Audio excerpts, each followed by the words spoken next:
नमस्कार मित्रांनो. ITI electrician first इयरच्या सर्व ट्रेनिंग घेणाऱ्या मित्रांचं या खास मास्टर क्लासमध्ये खूप खूप स्वागत आहे. आज आपण निमी क्वेश्चन बँकेवर आधारित मॉड्यूल 6 AC सर्किटचं अगदी सविस्तर आणि अचूक विश्लेषण करणार आहोत. नुसती पुस्तकी थिअरी नाही, तर प्रत्यक्ष फील्डवर काम करताना येणारी वास्तविकता यांची सांगड आपण इथे घालणार आहोत, जेणेकरून तुमची AIIT परीक्षा एकदम सोपी जाईल. चला तर मग लगेच सुरुवात करूया. आजच्या या विश्लेषणात आपण नेमके कोणते 5 महत्त्वाचे टप्पे कव्हर करणार आहोत ते थोडक्यात पाहूया. सुरुवातीला एसीच्या मूलभूत संकल्पना, त्यानंतर RLC सर्किट्स आणि इम्पिडन्स, मग पॉवर फॅक्टर, त्यानंतर 3 फेज प्रणाली आणि शेवटी वॉटमीटरची काही एकदम प्रॅक्टिकल उदाहरणे. परीक्षेच्या दृष्टीने हाच सिक्वेन्स आपल्याला फॉलो करायचा आहे. सुरुवात करूया आपल्या पहिल्या आणि सर्वात महत्त्वाच्या भागापासून, एसी मूलभूत संकल्पना. एका कुशल इलेक्ट्रिशियनचा खरा पाया एसी करंटची एकके आणि त्याच्या वेव्ह फॉर्म्सच्या अचूक ज्ञानातच असतो, नाही का?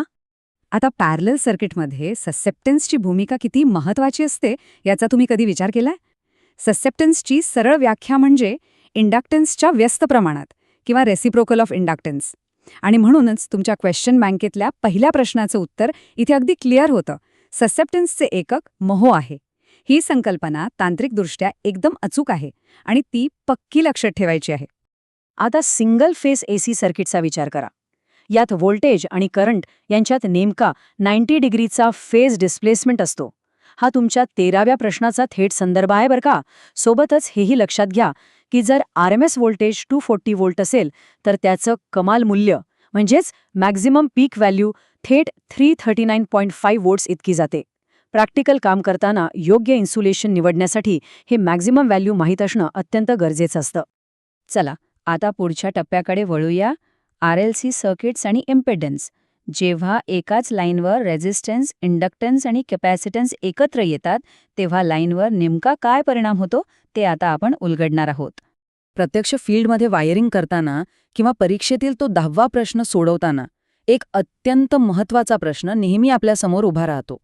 RLC सिरीज सर्किटमध्ये रेझोनन्सची नेमकी स्थिती कधी आणि कशी निर्माण होते? तर याचं अगदी सोपं आणि सरळ उत्तर आहे, जेव्हा इंडक्टिव्ह रिॲक्टन्स आणि कॅपॅसिटिव्ह रिॲक्टन्स तंतोतंत समान होतात, म्हणजेच XL बरोबर XC होतं, तेव्हाच रेझोनन्सची स्थिती निर्माण होते. आणि हो, प्रश्न क्रमांक 3 मध्ये विचारल्याप्रमाणे जर तुम्हाला ही रेझोनन्स फ्रिक्वेन्सी वाढवायची असेल तर सिंपल आहे, कॅपॅसिटन्सचं मूल्य कमी करावं लागेल. इलेक्ट्रॉनिक सर्किट्स ट्यून करण्यासाठी हे तंत्र खूप महत्त्वाचं आहे. आता प्रश्न 12 आणि 18 सारख्या गणितांची भीती वाटते? अजिबात घाबरू नका. इम्पिडन्स काढताना फक्त सूत्रांची शिस्त पाळलीच पाहिजे. आधी योग्य सूत्र निवडा, मग त्यात 5, 36 आणि 24 ही मूल्य टाका आणि कॅल्क्युलेशन केलं की शेवटी Z बरोबर 13 ओहम्स हे उत्तर तुम्हाला मिळेल. या 3 सोप्या पायऱ्यांचं पालन केलं तर परीक्षेमध्ये तुमचं उत्तर कधीच चुकणार नाही याची खात्री बाळगा. इम्पिडन्स तर पक्का झाला. आता जरा इंडस्ट्रीतल्या सगळ्यात मोठ्या आणि महत्त्वाच्या मुद्द्याकडे वळूया. तो म्हणजे पॉवर फॅक्टर डायनामिक्स. हा जो पॉवर त्रिकोण आहे ना, हा प्रश्न क्रमांक 11ची अक्षरशः मास्टर की आहे. रिॲक्टिव्ह पॉवर काढण्याचं अचूक सूत्र म्हणजे व्होल्ट गुणिले ॲम्प्स गुणिले साइन थीटा, म्हणजेच VI साइन थीटा. प्रत्यक्ष इंडस्ट्रीमध्ये हजारो रुपयांच्या वीज बिलाची मोठी बचत करायची असेल तर ही रिॲक्टिव्ह पॉवर समजणं आणि ती शक्य तितकी कमी ठेवणं एका इलेक्ट्रिशियनसाठी अत्यंत गरजेचं असतं. प्रश्न 5 मधील परिस्थिती अगदी वास्तववादी आहे. कारखान्यांमध्ये जेव्हा मोठे इंडक्शन मोटर्स चालतात तेव्हा साहजिकच रिॲक्टिव्ह पॉवर वाढते आणि पॉवर फॅक्टर 0.5 पेक्षा खाली घसरतो. ह्या मोठ्या समस्येवर उपाय काय? तर समांतर जोडणीत म्हणजेच पॅरलेलमध्ये कॅपॅसिटर्स जोडणे. हे एक असं उत्तम प्रात्यक्षिक उदाहरण आहे जे प्रत्येक तंत्रज्ञाला अगदी तोंडपाठ असायला हवं.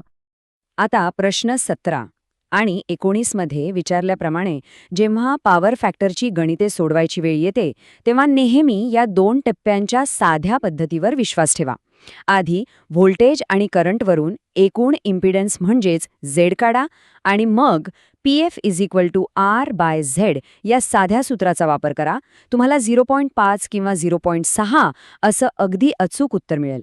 पद्धत सोपी ठेवली की चुका होण्याची शक्यता 0 असते. सिंगल फेजचा बेस तर आपला तयार झाला. आता दृष्टिकोन थोडा अपग्रेड करूया आणि औद्योगिक पॉवर सप्लायच्या मुख्य कणाकडे वळूया. 3 फेज प्रणाली. स्टार आणि डेल्टा कनेक्शनमधला हा तांत्रिक फरक अगदी नीट समजून घ्या. स्टार कनेक्शन मूलतः व्होल्टेज विभाजित करतं, तर डेल्टा कनेक्शन करंट विभाजित करतं. आणि सर्वात महत्त्वाचं म्हणजे या दोन्ही प्रणालींमध्ये 120 डिग्रीचा फेज डिस्प्लेसमेंट हा मुख्य आधार असतो. हा फरक डोक्यात स्पष्ट असला की प्रत्यक्ष वायरिंग करताना तुमचा कधीच गोंधळ उडणार नाही. याच 3 फेज नियमांचा वापर करून तुम्ही 7वा प्रश्न चुटकीसरशी सोडवू शकता. कसं ते सांगतो.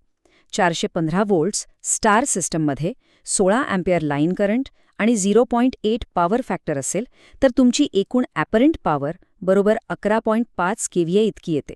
योग्य सूत्रात किमती टाकल्या की जादू झाल्यासारखं अचूक उत्तर समोर येतं. आता आपण शेवटच्या आणि अत्यंत प्रॅक्टिकल भागाकडे आलो आहोत. वॅटमीटर्स आणि प्रत्यक्ष व्यावहारिक उदाहरणे. याच गोष्टी एका नवशिक्याला खऱ्या अनुभवी प्रोफेशनलपासून वेगळं ठरवतात. काम करताना फेज सिक्वेन्स मीटर वापरणं हा सुरक्षेचा अत्यंत महत्त्वाचा नियम आहे. का? याचं एक भयंकर प्रॅक्टिकल उदाहरण पाहूया. जर RYB हा क्रम चुकून तुम्ही उलटा जोडलात तर काय होईल? 3 फेज इंडक्शन मोटर उलट्या दिशेने फिरायला लागेल. यामुळे मशीनचं आणि पूर्ण प्रक्रियेचं भयंकर मोठं नुकसान होऊ शकतं. म्हणूनच सप्लाय जोडण्यापूर्वी हे मीटर तपासून पाहणं आपल्यासाठी अनिवार्य आहे. हा डायग्नोस्टिक मॅट्रिक्स म्हणजे तुमच्या परीक्षेसाठी एक हाय यील्ड ब्रह्मास्त्र समजा. हा तक्ता आठवा प्रश्न एका सेकंदात सोडवतो.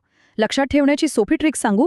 जेव्हा 2 वॅटमीटर्स समान वाचन दाखवतात पण त्यांची चिन्हे विरुद्ध असतात तेव्हा सिस्टमचा पॉवर फॅक्टर तंतोतंत 0 असतो. एवढा छोटासा नियम तुम्हाला परीक्षेत पैकीच्या पैकी गुण मिळवून देईल. हा मास्टर क्लास संपवताना परीक्षेच्या दृष्टीने काही सुवर्ण नियम डोक्यात पक्के फिट करून घ्या. परीक्षेच्या दिवशी KW आणि KVA मधील एककांचा फरक नेहमी बारकाईने तपासायचा. रेझोनन्सचा XL बरोबर XC हा नियम अजिबात विसरायचा नाही. आणि आपण नुकताच पाहिलेला वॅटमीटरचा तो तक्ता डोळ्यांसमोर पक्का ठेवायचा. अंतिम उजळणीसाठी ही चेकलिस्ट तुम्हाला खूप फायदेशीर ठरेल.